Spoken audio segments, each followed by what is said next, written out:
Si t'en as ras-le-bol de la politique, que tu votes plus, que tu votes blanc ou qu'à chaque fois t'as l'impression de voter pour le moins nul des candidats, cet épisode, il est pour toi. Tu vas voir comment on va faire gagner l'écologie et la justice sociale au présidentiel en 2022.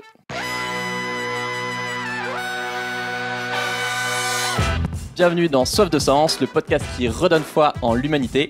Chaque semaine, je reçois un invité qui change le monde, qu'il soit militant, écolo, féministe, solidaire, peu importe, pour t'aider dans ta quête de sens. Et aujourd'hui, on accueille Mathilde Himer de la Primaire Populaire. Salut Mathilde. Salut Pierre. Ça va? Bien et toi? Ouais, nickel. Alors je te présente en 10 secondes. À la base, tu es une militante climat, aussi une militante pour la démocratie. Et récemment, tu es la porte-parole d'un projet qui fait beaucoup de bruit, la Primaire Populaire. C'est une initiative citoyenne pour faire émerger une seule candidature écolo et sociale au présidentiel 2022, donc là, demain, dans quelques mois. Alors, spoiler, je vous préviens, pendant tout ce podcast, je n'ai qu'un seul but, c'est que tu t'inscrives sur primairepopulaire.fr. Ça prend 2 secondes. Voilà, c'est mon seul but. Voilà, j'ai pas d'agenda caché. Donc, tu peux le faire tout de suite si tu veux. Mais d'abord, on va t'expliquer pourquoi ça peut avoir du sens pour toi de le faire. Alors, votre constat... oui, je rentre direct dedans. Alors, votre constat, il est simple. Face au duel Le Pen-Macron qui est téléphoné, s'il y a plusieurs candidats à gauche, extrême gauche, et les écolos, peu importe, on est sûr de perdre, en fait. C'est ce qui s'est passé à chaque fois. Et donc, s'il y a, par exemple, Mélenchon, Hidalgo et le vainqueur de la primaire écolo, en fait, ça va pas marcher. Donc, il faut qu'on fasse le tri avant le premier tour. Dans un système à 2 tours, c'est comme ça qu'on peut avoir une chance de gagner, en tout cas dans le contexte aujourd'hui. Est-ce que c'est ça le premier but de la primaire populaire ? Le premier but de la primaire populaire, c'est surtout de dire qu'on ne peut pas attendre après 2022, parce qu'un certain nombre de partis politiques et d'acteurs politiques ont fait une croix sur 2022 et préparent déjà 2027. Ah ouais ? Et nous, ce qu'on leur dit, c'est en fait ça, c'est pas possible. Il y a une urgence qui est écologique, qui est sociale, qui est démocratique. On ne peut pas attendre 5 ans. Les scientifiques du GIEC viennent de sortir un nouveau rapport qui fait encore plus flipper que celui d'avant. On ne va pas attendre encore 5 ans en se disant peut-être qu'en 2027, on va avoir un nouveau président. Donc le premier but, c'est de dire, nous, citoyens et citoyennes, on veut dès 2022 que ça change. Que dès 2022, on ait une candidature écolo, sociale, démocratique, capable de gagner. C'est ça l'objectif numéro 1. Ok. Pourquoi est-ce que toi, personnellement, tu t'es impliqué dans la primaire populaire ? Est-ce que c'était un ras-le-bol après le succès citoyen, mais l'échec politique des marches pour le climat, de la Convention citoyenne pour le climat que tu as co-initié ? Est-ce que c'est ça ? Ouais, c'est clairement un ras-le-bol. Un ras-le-bol, enfin, la sensation d'avoir essayé un peu par tous les bouts de faire bouger sur la question climat, que ce soit en soutien de recours en justice comme l'affaire du siècle, qui se passe par le juridique, que ce soit en marchant pour le climat, que ce soit en faisant de la désobéissance civile, que ce soit en faisant la Convention citoyenne pour le climat, t'as l'impression qu'à chaque fois, tu te prends un mur, le politique. C'est un gros mur. Et c'est un gros mur. Et donc, il y a un moment où c'est gentil de faire des éco-gestes, c'est sympathique d'essayer d'accompagner les entreprises, c'est sympathique, tous ces trucs-là, faut les faire. Ouais. Mais si on bouge pas le politique, on n'y arrivera pas, quoi. Et du coup, c'est en partie pour ce constat-là et une colère, en effet, qui monte. On savait, en lançant la Convention citoyenne pour le climat, qu'il y avait un risque non négligeable que Macron ne tienne pas son engagement du sans filtre. Ouais. Donc évidemment que ça m'a mis en colère, mais ça a aussi mis en colère un certain nombre de citoyens de la Convention, qui d'ailleurs sont soutiens aujourd'hui de la primaire populaire. Pour que les gens comprennent mieux ce que c'est, pour l'instant c'est peut-être un peu flou, c'est quoi les 3 grandes étapes de la primaire populaire ? La primaire populaire, c'est un processus qui est organisé par des citoyens en 3 étapes en effet. La première, c'est celle des idées. On commence par des propositions qui vont changer nos vies et pas c'est qui la personne qui doit être en 2022 notre sauveur ou notre sauveuse, quoi. Ça, on n'y croit pas trop. Et donc, on a fait avant l'été tout un travail sur un socle commun de 10 mesures de bascule qu'on a compilé en regardant toutes les propositions venant des mouvements sociaux de ces dernières années, venant des acteurs de la société civile. Je pense notamment à des collectifs comme Plus Jamais Ça ou le Pacte du pouvoir de vivre qui réunissent des syndicats, des associations comme Greenpeace, Oxfam, la Fondation Nicolas Hulot et bien d'autres. Et on s'est dit, ok, qu'est-ce qui rassemble toutes ces propositions ? Est-ce qu'il n'y a pas une sorte de socle commun à tout ça ? Je fais une parenthèse sur les mouvements sociaux. Du coup, c'est autant effectivement les mouvements écolos que les mouvements féministes ou antiracistes ou les gilets jaunes, quoi. Enfin, Exactement, ouais. Et ces 10 mesures de bascule qu'on a réussi du coup à sortir de l'ensemble de ces propositions, on les a soumis à tous les acteurs politiques aujourd'hui qui portent l'écologie, la justice sociale et le renouveau démocratique. En tout, on l'a porté auprès de 13 partis, dont le PS, Écologie Les Verts, LFI et le Parti communiste. Il y avait les partis, mais il y avait aussi des candidats. Et toutes celles et ceux qui aujourd'hui font la petite course aux chevaux, donc Anne Hidalgo, Yannick Jadot, Sandrine Rousseau, Éric Piolle, Arnaud Montebourg, Jean-Luc Mélenchon, Fabien Roussel. Et tous nous ont dit, OK, moi je suis capable d'apposer une sorte de label de compatibilité avec mon programme. Autrement dit, on est tous d'accord sur ce socle commun. Ouais. Et nous, ce socle commun, c'est du coup la base de la primaire populaire et permet la deuxième étape qui est faire émerger une dizaine de personnes, 5 hommes, 5 femmes, qui sont en capacité d'incarner ce programme, ce socle commun. Sachant que ce socle commun, c'est pas le plus petit dénominateur commun. Enfin, c'est quand même des mesures assez radicales pour l'écologie, pour je sais pas, réduire le trafic aérien, pour une vraie loi de modernisation de l'agriculture, pour plein de choses hyper importantes aujourd'hui, quoi. Ouais, et qui reprend, si on reprend la Convention citoyenne pour le climat, il y a l'idée de reprendre l'ensemble des propositions de la Convention citoyenne pour le climat. Ouais. Il y a l'idée sur les questions démocratiques d'arrêter d'avoir un truc où on a un homme providentiel pour qui on vote tous les 5 ans, puis au bout d'1 an, 2 ans, on a tous la gueule de bois, mais d'avoir des changements institutionnels profonds, de faire en sorte que la police des polices, ce soit pas des policiers demain, de faire en sorte qu'il y ait une garantie de l'emploi, et notamment une transition écologique vers les emplois verts, qu'il y ait plus de moyens pour les hôpitaux, etc., etc. Vous pouvez aller le voir sur le site primairepopulaire.fr. Dans nos propositions, vous pouvez toutes les découvrir. Et donc là, on est rentré depuis juillet dans la deuxième étape qui sont les parrainages citoyens. Okay. Ça veut dire quoi ? Ça veut dire que quand tu arrives sur notre plateforme, tu as 2 options. Soit tu peux parrainer tous les candidats et candidates déjà déclarés à la présidentielle que tu souhaites voir participer à la primaire populaire, Hidalgo, Jadot, Rousseau et compagnie, ou tu peux proposer un nom de quelqu'un qui n'est pas candidat à la présidentielle, mais que toi, tu aimerais bien voir dans le monde politique parce que tu en as ras-le-bol que ce soit toujours les mêmes. Cyril Dion, par exemple, mais ça peut être aussi des citoyens lambda. Exactement. Donc Cyril Dion a émergé. Il y a des acteurs comme Gaël Giraud aussi qui ont pu émerger, Jean-Marc Jancovici. Donc un certain nombre d'acteurs qui sont issus de la société civile et qui aujourd'hui sont vus par un certain nombre de citoyens comme des gens qui pourraient être intéressants de voir en politique. Ouais. Et donc, s'il y a 500 personnes différentes qui donnent un nom, et ben ce nom apparaît sur la plateforme et peut être parrainé comme les autres. Okay. La fin des parrainages, c'est le 11 octobre prochain. Et là, on aura le top 10, 5 hommes, 5 femmes. Je répète, on applique la parité, parce qu'on en a un peu marre qu'il y ait autant d'hommes qui aient le pouvoir, et on aimerait bien qu'il y ait plus de femmes qui aient du pouvoir en politique demain, et plus de jeunes également. Et donc, ces 5 hommes et ces 5 femmes, on leur posera une question à laquelle ils pourront répondre jusqu'au 9 novembre. Est-ce que oui ou non, vous voulez participer à la primaire populaire ? Au 9 novembre, ils devront nous dire si oui ou non ils participent. Et le vote lui-même aura lieu du 9 décembre au 12 décembre prochain. Évidemment, on sait bien que par magie, ils vont pas dire oui, comme ça, je participe à la primaire populaire. On n'est pas complètement naïf, et c'est pour ça d'ailleurs que cette époque de parrainage citoyen, on l'a prévue sans leur consentement, parce qu'on sait que jusqu'à la fin de la primaire des écologistes, qui a lieu à la fin du mois, j'espère que vous êtes inscrits d'ailleurs, on sait qu'ils n'ont pas intérêt à participer à la primaire populaire, à dire qu'ils vont participer parce qu'ils ont besoin d'exister, d'être au-dessus dans les sondages. Exactement. Pas, ils ont leur logique de parti. Voilà. Et donc nous, ce qu'on leur dit, c'est aujourd'hui, on comprend très bien que vous n'avez pas envie. Mais qu'est-ce qui se passe début octobre, quand on aura le nom de la candidate ou du candidat écologiste, et que vous serez 5 ? Et surtout que nous, on sera des dizaines ou des centaines de milliers, quoi. Exactement. Montebourg, Hidalgo, le candidat ou la candidate écolo, Jean-Luc Mélenchon, Fabien Roussel. On fait quoi ? Ils vont se regarder en chien de faïence en se disant « Bon, bah alors, c'est toi qui t'en vas ou c'est moi qui m'en vais ?» Ça va pas arriver. Et les sondages qui, habituellement, sont la méthode pour décrocher, ils ont 2 gros défauts. Le premier, c'est qu'ils sont plantés aux dernières élections, que ce soit les européennes ou les municipales. Et donc, ils sont plus vus comme crédibles auprès des candidats et de la population. Et donc, difficile de se baser là-dessus pour décrocher. Ouais. Et le deuxième, c'est que souvent, le départage par les sondages, il arrive très tard. Parce que les gens décident tard pour qui ils vont voter. Et donc, ça ne permet pas derrière à celui qui émerge de faire une campagne suffisamment longue pour pouvoir espérer gagner en 2022. Et donc, c'est pour ça que nous, on leur dit, la solution aujourd'hui, elle s'appelle la primaire populaire. Et l'autre moyen de pression qu'on a sur eux, c'est évidemment d'avoir des centaines de milliers de personnes avec nous. Aujourd'hui, on approche 100 000 personnes qui soutiennent la primaire populaire. C'est déjà énorme.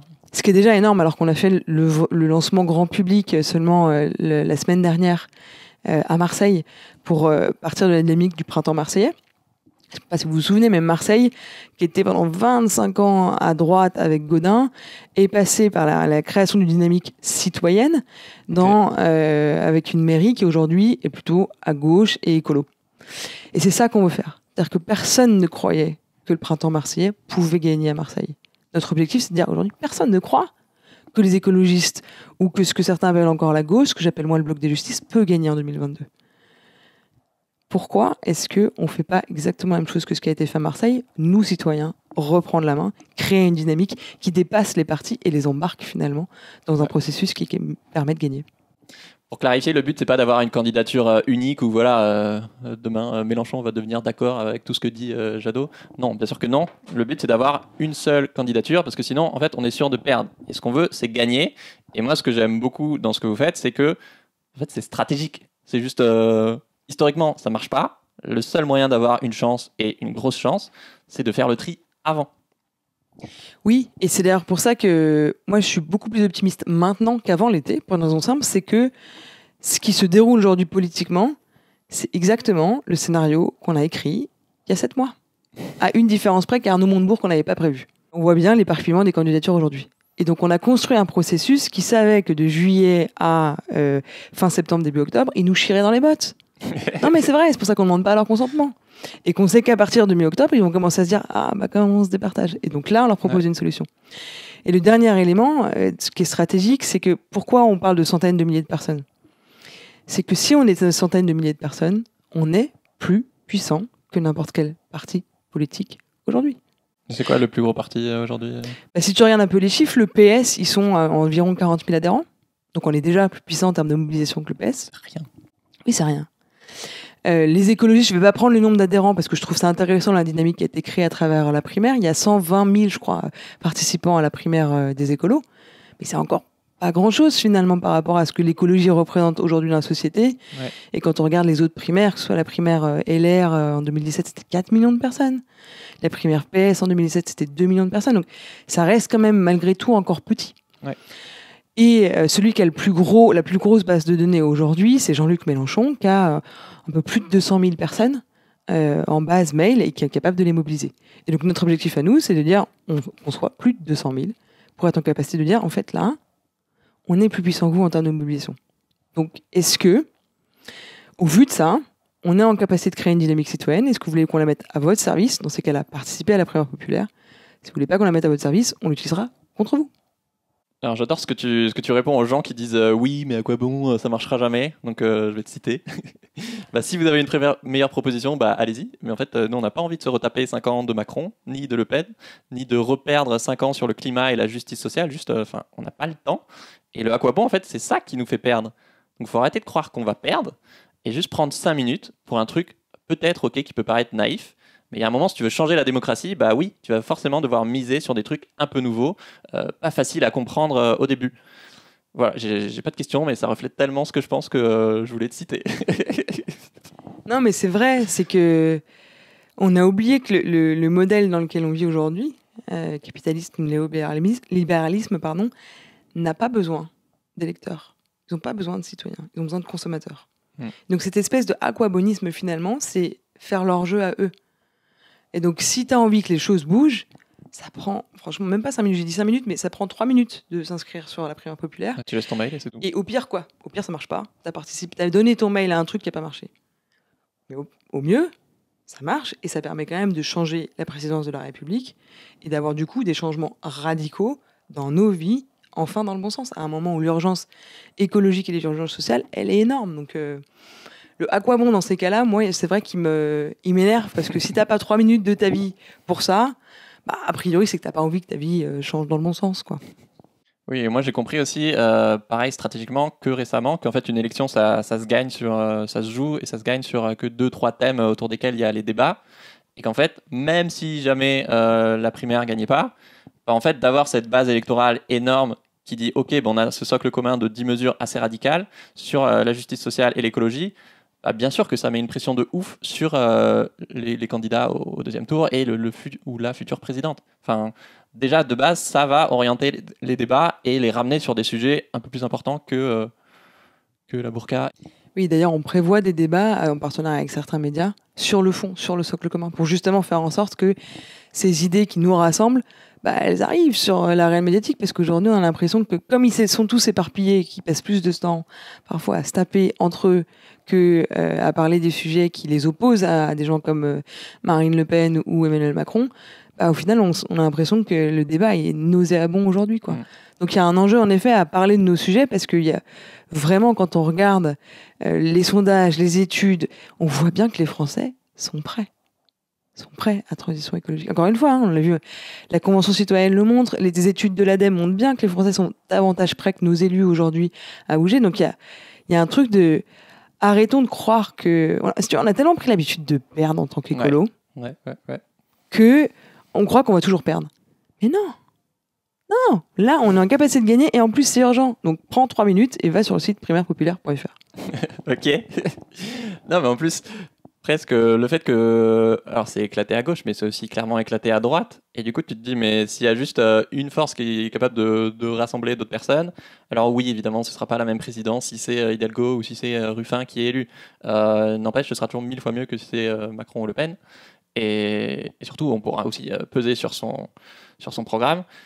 Je trouve ça fou à quel point on sous-estime notre pouvoir, en fait. Et j'ai entendu tellement d'histoires où moi-même, le premier, j'étais surpris de voir à quel point les élus étaient flippés dès que des électeurs se retournaient un peu contre eux ou étaient contre un projet, je sais pas, de construction de parking ou n'importe quoi. Et qu'en fait, on a beaucoup plus de pouvoir que ce qu'on croit, quoi. Mais d'ailleurs, là, en ce moment, ils nous appellent pour nous dire « Mais alors, vous allez bien arrêter ?» Enfin, on sent qu'on commence à faire peur parce qu'on commence... Ah ouais, parce qu'on commence à être près de 100 000, alors qu'on commence à peine vraiment le recrutement, la mobilisation de notre côté. On est prêt d'avoir levé 100 000 euros, alors qu'on a lancé le crowdfunding il y a quelques jours. Et donc, ces éléments-là font peur à des partis qui, aujourd'hui, ont beaucoup moins de force militante, ont beaucoup moins d'argent qu'à une époque. Et au-delà de ça, ce que tu dis est très vrai, de dire... C'est celui qui amène la personne au pouvoir qui a une capacité de pression la plus forte sur lui. Et donc, si c'est nous, citoyens, qui sommes en capacité d'amener la personne au pouvoir, on a derrière une capacité de pression sur cette personne qui est importante. Et ça, c'est crucial. Parce qu'il ne s'agit pas pour la primaire populaire juste de gagner 2022, puis après plus rien. Il s'agit que cette personne, entourée d'une équipe, soit en capacité de mettre en œuvre ce programme. Et donc ça veut dire qu'il va falloir créer des alliances, qu'il va falloir faire pression, parce qu'on connaît. La finance, c'est mon ennemi, et puis après, on voit le quinquennat de François Hollande, et voilà, donc on est conscient de ça, et on a déjà préparé finalement les moyens de pression une fois le ou la candidate élue. Ce qui me fait marrer, c'est que pour moi, c'est évident que les règles du jeu démocratique et des élections, elles vont changer tôt ou tard. Enfin, à chaque crise, forcément, nos problèmes, ils s'amplifient et du coup, il y a de plus en plus de gens qui se politisent, que ce soit les gilets jaunes, que ce soit les retraites, que ce soit les violences policières, le féminisme. Et donc pour moi, c'est juste une question de tôt ou tard. En fait, il y a déjà des pays qui ont changé leur constitution. Enfin, c'est déjà une vague qui est en marche. Donc la question, c'est juste est-ce que on a envie que ce soit maintenant ou dans 15 ans. Et vu l'urgence, notamment climatique, évidemment que c'est, enfin voilà, c'est juste une question de timing et qu'on préfère que ce soit maintenant. Oui, je suis d'accord avec toi, Pierre. Non, mais plus sérieusement, oui. Et moi, c'est ça qui me donne de l'espoir aussi dans le projet, c'est de voir, tu vois, dans les formations de bénévoles qu'on a, il y a des moments où c'est chaud parce que on a à la fois des gens qui viennent du mouvement des Gilets jaunes, des anarchistes, des gens qui s'abstiennent, des écolos, des bobos. Et donc tout ce petit monde-là se côtoie et parfois c'est pas évident de créer une dynamique collective. Donc il y a des moments où c'est sportif, mais de voir qu'on est capable de rassembler des gens aussi différents, ça veut dire quelque chose sur notre démocratie. Et je pense que c'est vraiment lié, pas seulement au socle commun qu'on propose, même s'il rassemble tous ces gens-là sur le fond, mais aussi à la manière dont est pensée démocratiquement la primaire populaire, où c'est organisé par des citoyens. C'est les citoyens qui définissent qui sont les candidats et les candidates, c'est pas les partis politiques tout seuls, même si on les respecte, et qu'on n'est pas du tout dans une logique anti-parti. Et c'est pas un vote classique où tu dois choisir parmi les 10 celui que tu préfères, ou plutôt celui pour lequel tu vas voter utile parce que tu te dis qu'il peut gagner au second tour contre bidule, contre machin, donc tu finis par voter pour le moins pire. Mais un système de vote, et peut-être qu'on y reviendra, au jugement majoritaire, qui permet de donner une mention à chacun et chacune des candidates. Ouais, justement. Il y a 4 ans, moi, la toute première vidéo sur ma chaîne YouTube, c'était avec Charlotte Marchandise, du coup, une citoyenne candidate au présidentiel qui avait été élue par un dispositif un peu similaire de la primaire.org, qui était une primaire citoyenne. Et justement, une des innovations qu'ils avaient retenues et que vous avez repris et que je trouve génial, c'est le jugement majoritaire, qui est beaucoup plus pertinent et représentatif des intentions des électeurs qu'un système de vote à 2 tours. Est-ce que tu peux nous dire un peu plus ce que c'est ce jugement majoritaire? Ouais, c'est assez simple, c'est que au lieu, ce que je disais, au lieu de choisir parmi les 10 candidats un seul ou une seule d'entre elles, et du coup d'avoir des réflexions sur comment celui-là, est-ce qu'il va passer le second tour de machin, de bidule, et donc tu finis par voter ça sert à rien de voter utile, pour lui, parce que de toute façon, voilà. Tu mets une mention à chacun d'entre eux. Donc le candidat A, numéro 1, pardon, si tu trouves qu'il est génial, tu lui mets la mention excellente. Le candidat ou la candidate numéro 2, si tu trouves qu'il est vraiment nul et dangereuse, tu lui mets à rejeter. Le candidat numéro 3, si tu trouves qu'il est moyen, bah, tu mets moyen ou passable. Et tu as comme ça 7 mentions différentes que tu poses à chacun des candidats et candidates. Et ça permet 3 choses. Première, c'est que ça t'évite de voter utile et de te prendre la tête et de toujours voter pour le moins pire. La deuxième, c'est que ça permet d'avoir le vrai rapport de force au sein de la population entre ces différents candidats. Et donc aussi plus facilement de construire une équipe autour de celle ou celui qui a la meilleure mention, qui du coup est celui qui aura son nom sur le bulletin pour la présidentielle. Et la dernière chose qui est quand même hyper importante, c'est que ça permet un vote à un seul tour. Et un vote à un seul tour, ça veut dire moins de clash. Parce que plus il y a de tours, plus il y a de clash entre les candidats. Et ça, c'est important parce qu'avant de proposer le processus de la primaire populaire, on a regardé tout ce qui s'était fait en termes d'innovation démocratique pour des élections présidentielles en France et à l'international, et notamment toutes les primaires. On a regardé ce qui se passait aux États-Unis, on a regardé ce qui s'était passé en France en 2017 et puis les primaires auparavant. Et puis on a regardé aussi évidemment l'initiative de la primaire.org, qui avait des super vertus, mais qui avait aussi des grosses limites, qui étaient trop, entre guillemets, loin des acteurs politiques pour être vues comme crédibles et sérieuses à leurs yeux et qui puissent embarquer. Et donc, il n'avait pas permis d'avoir, par exemple, à Charlotte Marchandise, les 500 signatures d'élus. Parce que c'était exclusivement, je crois, que des citoyens lambda qui pouvaient être des élus locaux, mais voilà, c'était pas des vrais candidats à la base pour la présidentielle, quoi. Alors que là, nous, alors certains nous tapent dessus en disant vous bossez avec les partis. Oui, on bosse avec les partis parce qu'on pense qu'ils ont encore un rôle dans la structuration du monde politique, mais qu'on peut pas les laisser tout seuls décider. Et donc c'est un nouvel à court terme, on sait que ça marchera pas. Oui. Donc c'est un nouvel équilibre à trouver entre collectifs citoyens et partis politiques. Et donc ils n'ont pas de pouvoir décisionnel dans le processus de la primaire populaire. Ils sont consultés, mais ils ont participé au socle commun en apposant leur label de compatibilité, et on a bossé avec eux. Ça a été 6 semaines de boulot assez intense. Et les candidats déclarent à la présidentielle de chacun des camps, on les inclut dans le processus parce que ça nous semble important que le choix des partis soit aussi représenté à la primaire populaire. Donc on n'est pas dans un truc où c'est uniquement le choix des citoyens contre celui des partis. Non, c'est une alliance, un nouvel équilibre entre ces deux dynamiques-là.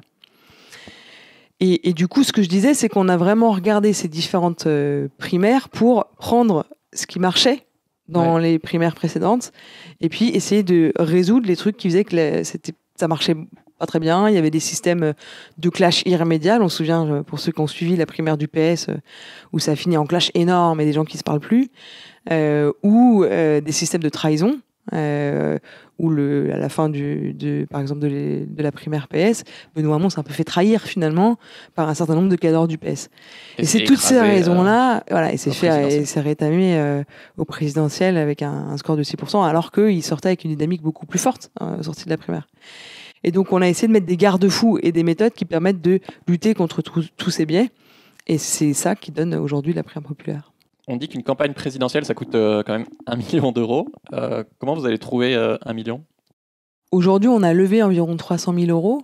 On a une campagne de financement participatif. Du coup, je profite pour faire un petit peu de pub. Si vous allez sur le site primairepopulaire.fr dans Je donne. Je vais donner juste après. Ça, c'est le premier passage par lequel on lève de l'argent. C'est simplement de demander aux gens qui se reconnaissent dans le projet de donner. Et pas forcément beaucoup. Il y a des gens très riches, il y a des gens qui sont pauvres. Peu importe ce que tu donnes, ce qui est important, c'est de donner pour dire que tu soutiens la dynamique.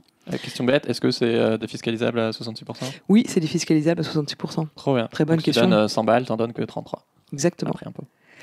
Et la deuxième méthode pour lever les sous, c'est tout simplement le jour du vote, comme dans la primaire écolo aujourd'hui, comme dans les primaires précédentes, tu donnes 2 euros. Et ça veut dire que plus il y a de votants, plus il y a d'argent à la fin. Et nous, on vise aujourd'hui un objectif de plusieurs millions de votants à la fin de la primaire populaire, au moins 1 million. Et donc, si tu fais 1 million fois 2 euros, ça fait déjà 2 millions. Donc plus on est nombreux, on va faire 2 campagnes. Et donc il y a et je dis ça évidemment que comme on n'est pas anti-parti politique, l'objectif c'est que le ou la personne qui sort de la primaire populaire ait aussi le soutien des partis, et donc une partie de l'argent que les partis ont prévu pour la présidentielle. Donc en termes de sous, je pense pas que ce soit un vrai souci. Et sur ce qu'on appelle les parrainages, je sais pas si vous savez, mais avant de pouvoir te présenter à l'élection présidentielle, il faut que tu aies 500 élus qui te soutiennent. C'est ça qui avait foiré pour Charlotte de la primaire. Exactement, elle n'avait pas réussi à obtenir ça. Et on travaille déjà aussi là-dessus. Là, il y a 178, et maintenant un peu plus, je crois, élus qui ont signé une tribune en disant « Moi, je soutiens la dynamique de la primaire populaire, parce que moi, en tant qu'élu aussi, j'en ai ras-le-bol de me dire en 2022, on va encore perdre. » Et donc, toute cette dynamique-là nous montre bien qu'il y a un élan qui part de plein d'endroits, que ce soit les bénévoles, que ce soit les citoyens, que ce soit les financeurs, que ce soit les élus locaux. Il y a un truc qui se passe, et moi je suis, pour le coup, autant avant l'été, je doutais, autant là, je doute vraiment pas qu'il y a un espace pour que la primaire populaire fonctionne et qu'on puisse gagner en 2022 et avoir un président ou une présidente écolo avec un programme sur les questions sociales et démocratiques aussi ambitieux, mais j'ai envie de dire aussi une équipe. On ne croit pas trop non plus au truc de l'homme ou la femme providentielle. Nous, ce qu'on aimerait, c'est qu'il y ait évidemment, parce qu'on respecte et qu'on n'a pas le choix, que dans la Ve République, il faut qu'il y ait un nom sur le bulletin de vote à la présidentielle. Mais l'objectif, c'est de constituer une équipe autour de lui, avec toutes celles et ceux qui participent à la primaire populaire. Tu me donnes des frissons, Mathilde, là. Je suis trop chaud. Pour faire le poil à gratter, qu'est-ce qui empêche le candidat qui va être élu de trahir le socle commun une fois qu'il est élu? Voilà, on l'a vu avec Macron et la Convention citoyenne, ou enfin, juste en général, quoi, un politique qui tient pas ses promesses, c'est pas nouveau, quoi. Il y a toujours un risque, je ne peux pas mentir. Par contre, si c'est nous qui l'amenons au pouvoir, il y a une sorte de pression qu'on est capable de mettre sur cette personne-là. Tu regardes Macron, regarde qui lui met la pression et les décisions qu'il prend, c'est ceux qui l'ont mis au pouvoir, donc plutôt des forces plutôt fortunées, on va dire ça de manière très, très atténuée. Et donc si c'est un collectif citoyen qui est capable de mettre quelqu'un au pouvoir, ce collectif citoyen, il est capable aussi derrière de se réunir pour mettre la pression sur la personne qui sera la présidente de la République. Et au-delà de sur la personne, je pense qu'il y a un enjeu sur les forces de rappel qui vont empêcher le ou la candidate de mettre en place un programme écolo juste socialement. Il y a des gens qui n'ont pas intérêt à ça aujourd'hui dans notre pays. Et donc c'est aussi comment ce mouvement citoyen s'articule avec les corps intermédiaires, s'articule avec un certain nombre d'alliés pour être en soutien du ou de la candidate face à ces forces contraires. À l'écologie, par exemple. Il y en a pas, la Convention citoyenne, des lobbies. Ah, non. Lobby. Non, mais quand tu regardes le rapport de l'Observatoire des multinationales post-convention, tu vois bien que c'est les lobbies qui ont dézingué les propositions de la Convention citoyenne pour le climat. Okay. Qui sont allés voir les députés, qui sont allés voir le gouvernement, et qui ont défoncé une par une les mesures. Et donc il y a un enjeu à ces acteurs-là, être outillés pour les dégommer. Et ça, il n'y a qu'un mouvement citoyen massif, plus des alliés dans les corps intermédiaires, plus des changements démocratiques qui permettent ça. C'est quoi les corps intermédiaires, pardon ? Corps intermédiaires, c'est les associations, c'est les syndicats, c'est toutes les structures qui organisent finalement la mobilisation citoyenne. Okay. Donc en décembre, on vote pour un candidat commun. Donc on l'a évoqué, vous avez été malin, vous vous êtes mis après les primaires du PS, des écolos, etc. Et là, du coup, les 3-4 candidats qui restent, du coup, on décide si on y va à 4 et on est sûr de perdre, ou est-ce qu'on en garde qu'un, c'est ça ? Exactement. Ou on n'en garde qu'un avec une équipe autour de lui. Donc peut-être qu'on y va à 4, mais pas 4 les uns contre les autres, mais les 4 ensemble, ou 3 qui créent une dynamique, et le dernier qui perd, parce que quand tu n'as pas de dynamique dans une élection, tu perds. Oui, c'est ça que je trouvais hyper intéressant aussi en termes de stratégie. Tu dis une élection, ça se gagne en termes de dynamique. Et donc quelqu'un qui voit que il y a cet élan énorme de la primaire populaire qui débarque, bien sûr qu'il va avoir envie de surfer dessus plutôt que de se mettre à dos cette vague, quoi. Exactement, et c'est pour ça que dès qu'on a un gros candidat ou une grosse candidate, entre guillemets, quand je dis gros, c'est pas pour dénigrer les autres, c'est ceux qui sont vus à la télé, quoi, pour faire court. À partir du moment où on a un candidat déclaré ou une candidate déclarée qui participe à la primaire populaire, c'est très compliqué pour les autres de ne pas venir. Ouais. Parce que la dynamique qui vient pousser ça, les partis politiques sont incapables de la créer. Donc, si tu restes à côté, tu prends le risque assez important de perdre. Parce qu'aujourd'hui, vous parlez surtout aux premiers partis, en fait, qui sont les abstentionnistes, notamment, quoi, que les partis n'arrivent plus à récupérer. Oui, en tout cas, on a monté le processus pour toucher également les abstentionnistes. Pas que, on cherche aussi à toucher les électorats de ces candidats actuels. Mais on pense que c'est hyper important que les jeunes qui vont marcher pour le climat, qui votent pas, parce qu'ils sont dégoûtés de la manière dont se passe la politique aujourd'hui ou que ça leur parle pas. On pense que le fait que ce soit initié par un collectif citoyen, que les citoyens choisissent les candidats, que tu n'aies pas besoin de voter utile, machin bidule, peut les engager vers ce type de vote-là. Et l'impression qu'ils vont pas se faire trahir par un parti qui organise un truc, on sait jamais trop s'il y a la main mise derrière. Enfin, cette espèce de défiance qu'il y a d'une partie de la population envers les partis politiques et les acteurs politiques. Je dis ça, je le répète, on n'est pas du tout dans un truc anti-parti à la primaire populaire, même si on partage l'agacement et la colère d'un certain nombre de nos concitoyens sur la manière dont les partis et les acteurs politiques font de la politique aujourd'hui. Aujourd'hui, pour moi, le truc numéro 1 qui peut faire rater la primaire populaire, c'est effectivement Mélenchon, vu que c'est lui qui a la plus grande base électorale, c'est lui qui a le plus à perdre, entre guillemets. Tu vois, par rapport à un écolo, forcément, qui sera plus tenté de vous rallier. Qu'est-ce qui se passe s'il refuse de se soumettre au vote de la primaire ? Du coup, il y aurait au moins 2 candidats. Et comment est-ce qu'on fait pour qu'ils s'y soumettent, quoi ? Jean-Luc Mélenchon, aujourd'hui, on voit qu'il est plutôt dans une dynamique où il baisse dans les sondages. Okay. Donc, il n'est pas il n'a pas une dynamique favorable par rapport à l'élection précédente où il y avait plutôt une dynamique montante pour Jean-Luc Mélenchon. Là, aujourd'hui, en tout cas, à date, c'est pas ce qui se passe. Ouais. Mais il y a, je veux dire, pas de dynamique montante pour aucun d'entre eux, en réalité, aujourd'hui. Il n'y a juste pas de dynamique. Il n'y a juste pas de dynamique. C'est aussi ça, la primaire populaire, c'est juste créer une dynamique, parce que sinon, il risque de rien se passer. Oui, il y a juste de nouveaux candidats toutes les semaines, quoi. Et sur le risque, il n'y a pas, parce que c'est vrai que c'est celui qui dit le plus clairement qu'aujourd'hui, la primaire populaire, ça ne l'intéresse pas, qu'il a participé au socle commun, mais qui ne fera pas la suite. C'est ce qu'on disait tout à l'heure. C'est que s'il y a une dynamique populaire qui est plus nombreuse que sa propre capacité de mobilisation, qui fait gagner une candidate à côté de lui, je serais Jean-Luc Mélenchon, je serais pas bien. Parce que il sait très bien, et c'est quelqu'un qui ne connaît que le rapport de force en bon politique, et qui commencera à avoir un petit peu peur de la dynamique que ça peut créer à côté de lui. C'est hyper important de comprendre que ce soit Jean-Luc Mélenchon ou les autres, c'est normal, et c'est prévu dans les plans primaires populaires, entre guillemets, qu'aujourd'hui, et jusqu'à début octobre, les candidats disent « je ne veux pas participer à la primaire populaire ». Ils ont besoin d'exister, ils ont besoin de monter dans les sondages. À nouveau, c'est vraiment à partir de début octobre jusqu'à début novembre qu'on pourra dire est-ce que la primaire populaire marche ou pas. Donc là, pour le moment, on va dire tentez le coup, tentons le coup ensemble. C'est ça la proposition qu'on fait, de dire plus on est nombreux d'ici début octobre, début novembre, plus on leur mettra la pression, plus il y a de chances que la primaire populaire fonctionne. Donc ça dépend en fait de vous. Voilà, donc inscrivez-vous, primairePopulaire.fr. Et inscrivez votre mamie, votre chien et tout le monde, ok. Toi, pourquoi est-ce que ça te tient aux tripes ce projet ? Moi, je me lève le matin angoissée par la question climatique un jour sur deux, et l'autre jour sur deux, pleine d'enthousiasme de dire il y a un monde à réinventer. En vrai, moi, les codes de réussite de la société actuelle, d'avoir une grosse bagnole et un gros salaire, ça me parle pas trop. Ouais.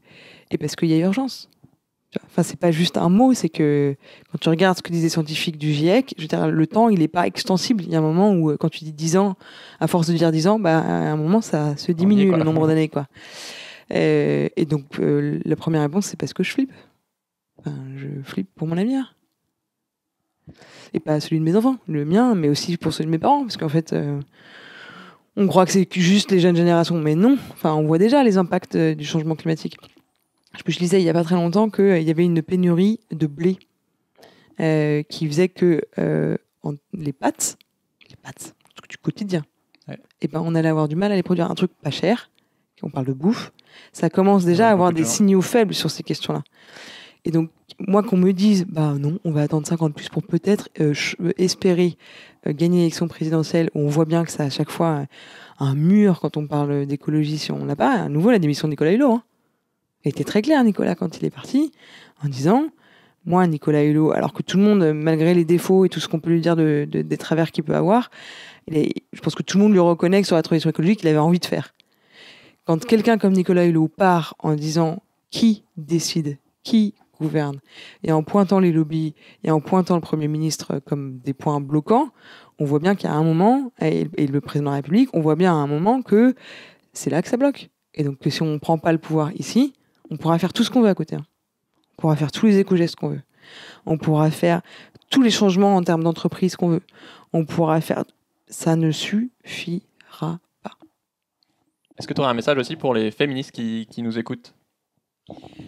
Carrément. Inscrivez-vous à la primairepopulaire.fr. Pourquoi ? Enfin non, mais c'est... on s'est battu. Ça n'a pas été évident d'imposer ne serait-ce que la parité dans le top 10. Où un certain nombre d'acteurs politiques nous ont dit « Mais vous êtes fous, enfin, la parité. »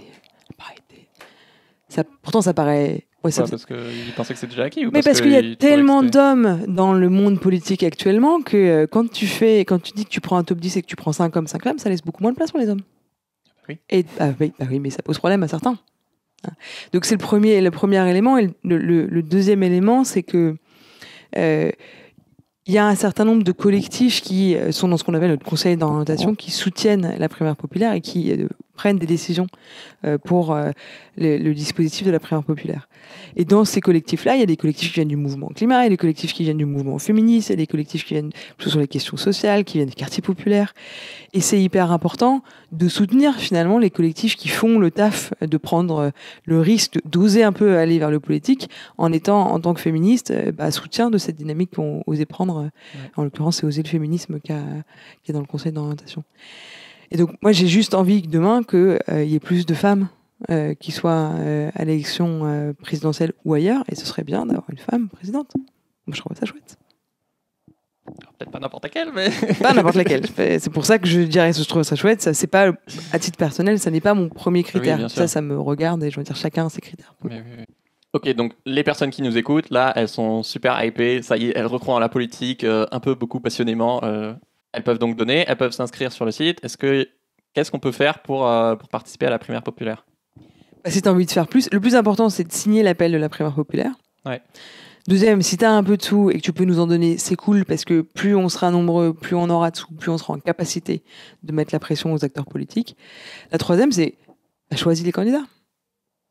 C'est toi qui as le pouvoir de choisir les candidats et les candidates à la primaire populaire. C'est pas les partis politiques seuls.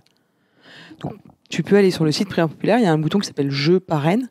Ouais. Et là, tu tombes sur une plateforme où tu auras la tête de toutes celles et toutes ceux que tu peux parrainer. Et puis, s'il n'y en a aucun qui te plaît, tu proposes un nom. Et la dernière chose que tu peux faire, si tu as vraiment envie de t'engager, si tu es à fond, là, et je sens que Pierre il va nous rejoindre, il y en a quelques-uns. Tu peux devenir bénévole.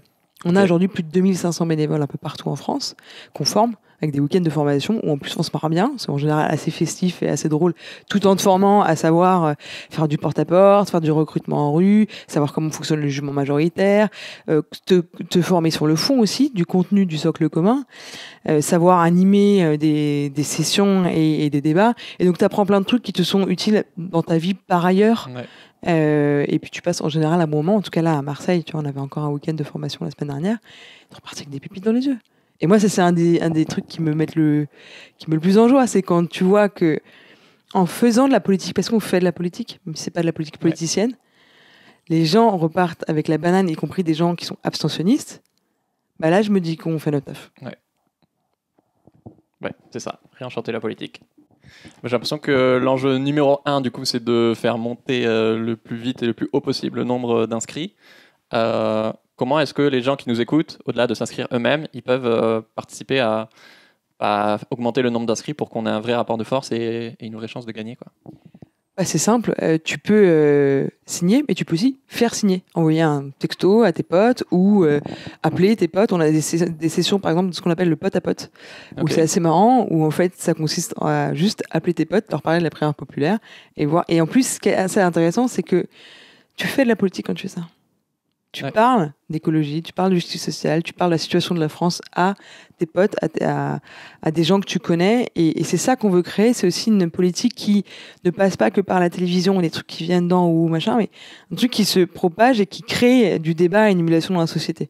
Donc tu peux faire ça, appeler tes potes ou venir à une session de potes à potes. C'est hyper marrant de le faire en groupe et il y a l'ambiance qui va avec.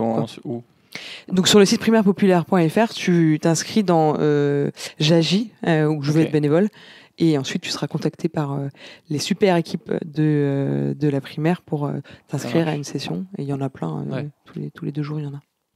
Tu peux évidemment leur partager cette vidéo pour te prémâcher le travail. Ah oui, le dernier truc, c'est qu'on a aussi lancé une vidéo il y a quelques jours, même si on se fait censurer en partie par Facebook, que tu peux partager et qui est trouvable sur le page Facebook de laprimairepopulaire.fr. Ok. En tout cas, moi, ce que je trouve hyper intéressant, c'est que du coup, au lieu de parler avec tes potes de un tel, j'aime pas sa gueule, ou juste on n'a pas le même bord politique, bah là, si tu es d'accord sur des valeurs on va dire très large de justice sociale et écologie, ce qui est le cas de beaucoup de gens. Le débat, c'est même pas OK pour qui tu vas voter ou quoi. C'est OK, comment est-ce qu'on fait de la politique autrement? Et après, on verra qui sera élu, mais effectivement, ce sera beaucoup plus une équipe qu'une seule personne. Et surtout, ce sera représentatif de nos envies, quoi. Je crois que tu as tout compris, ouais. Ok. L'émission s'appelle Soif de sens. On va parler de ta quête de sens. Toi, qu'est-ce qui donne du sens à ta vie? Est-ce que tu es une pile électrique? Tu fais énormément de choses. Tu fais bouger les lignes. C'est vrai. Enfin, je sais pas. En tout cas, de l'extérieur, moi, je te vois comme ça, parce qu'on se connaît un peu d'avant. Qu'est-ce qui donne du sens à Mathilde Himer? Ce qui donne du sens, c'est... Enfin, moi, mon engagement, il naît vraiment d'un besoin de transformer des émotions qui sont des émotions de peur et de colère à la base, ou d'impuissance. De me dire, on va jamais y arriver, c'est trop énorme, ou putain, ils font rien. J'en ai ras-le-bol que ça bouge pas sur les questions climat, ou de peur quand je lis les chiffres du GIEC à nouveau, de pas rester avec ça en fait, parce que moi ça me met pas bien quand je suis dans la peur, quand je suis dans la colère ou je me sens impuissante, de les transformer en action. Et c'est possible en action qui peut faire du bien à la société en général et aux gens. Donc moi c'est ça qui fait sens pour moi, et le truc qui me met le plus en joie, c'est de créer du lien. Parce que entre des gens assez différents, et la Convention citoyenne typiquement, c'était de créer du lien entre des acteurs comme les Gilets jaunes et des militants climat, mais en fait des liens qui étaient des liens amicaux. Où en étant sur les ronds-points à l'écoute pour découvrir qui étaient les Gilets jaunes, je me suis liée d'amitié avec un certain nombre de femmes en jaune. Pareil, dans les milieux militants écolos, j'ai plein de potes, c'est je crois d'ailleurs comme ça qu'on s'est connus avec Pierre.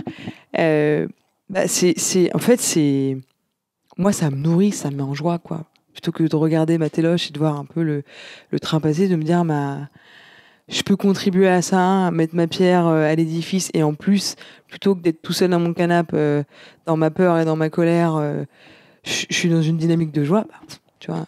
Oui, je me souviens de mes parents où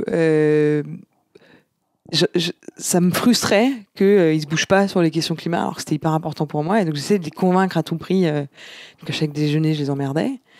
Et en fait, il y a un moment où j'ai arrêté de faire ça, j'ai arrêté d'essayer de les convaincre, et j'ai juste vécu ma vie, et ils me voyaient prendre mon vélo, être super heureuse, ils me voyaient manger bio et local, être super heureuse, ils voyaient qu'en plus c'était trop bon ce que je faisais, et tout ça a fait qu'en fait, la joie a été un vecteur de transformation pour eux, beaucoup plus forte que l'espèce de sermon que je leur faisais tous les 4 matins, quoi. Et je crois vraiment que la joie est quelque chose qui comment on dit, qui se propage, qui est contagieux, merci, c'est ça que je cherchais comme mot, qui est contagieux, et je crois qu'on peut être joyeux en faisant de la politique, mais à condition de la faire autrement que celle qui se fait aujourd'hui, parce que ça c'est un peu morose, hein.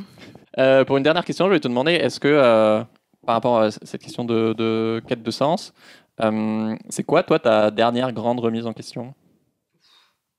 Ta dernière grande crise de sens? C'est après la Convention, quand même. La Convention citoyenne pour le climat. À la création, je le redis. Il y a 150 citoyens qui ont été tirés au sort pour Enfin, tu l'expliqueras sûrement mieux que moi. Oui, la Convention citoyenne, c'est 150 citoyens qui ont en effet été tirés au sort pour répondre à une question: comment est-ce qu'on réduit les émissions de gaz à effet de serre d'au moins 40%? Donc, autrement dit, comment est-ce qu'on lutte de manière ambitieuse contre le climat, tout en alliant la question de la justice sociale? Comment on réunit fin du monde et fin du mois? Ils se sont réunis pendant 7 sessions, pendant 9 mois. Ils ont fait un boulot formidable qui a été salué par les associations, les entreprises, les syndicats, un certain nombre d'ailleurs, tous les élus dont on parle, qui ont tous salué les travaux de la Convention citoyenne pour le climat, après nous avoir dit pour certains qu'on n'y arriverait jamais parce que le simple citoyen c'était incapable de faire de la politique et d'arriver à des propositions ambitieuses et qui dit ambition climatique et justice sociale. Et à la fin de la convention, en fait, mon choc n'a pas été... donc j'étais à la fois fière d'avoir participé à une aventure qui permet de montrer que le tirage au sort, ça marche, que oui, des citoyens sont capables de faire des propositions. Vous ouvrez une brèche pour le futur, quoi. C'est ça. Et comme en Irlande, c'est devenu maintenant, ça a été institutionnalisé, je pense que dans les prochaines années, en tout cas on voit que dans les programmes politiques, et on voit à l'échelon local aussi, que ça se répand. Et ça, je pense que c'est vraiment une très bonne nouvelle parce que, je le redirai jamais, mais le tirage au sort, il a une vertu, c'est qu'il permet de mieux représenter les parties de la population qui sont sous-représentées aujourd'hui. Les femmes, les jeunes, mais aussi les classes populaires.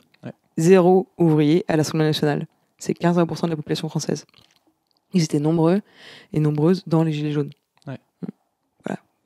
Et puis ça permet aussi de gérer la question du long terme. Parce que quand tu es tiré au sort, tu tires au sort pour quelques mois, tu n'as pas d'enjeu d'être réélu. Et donc d'arriver avec un bilan que tu dois présenter, qui sont souvent des bilans pour des mandats de 5 ans, 7 ans, et où du coup le court terme passe avant, pas parce que l'élu est méchant ou n'a rien à faire de l'écologie, mais juste parce que les règles du jeu sont faites pour faire passer le court terme avant.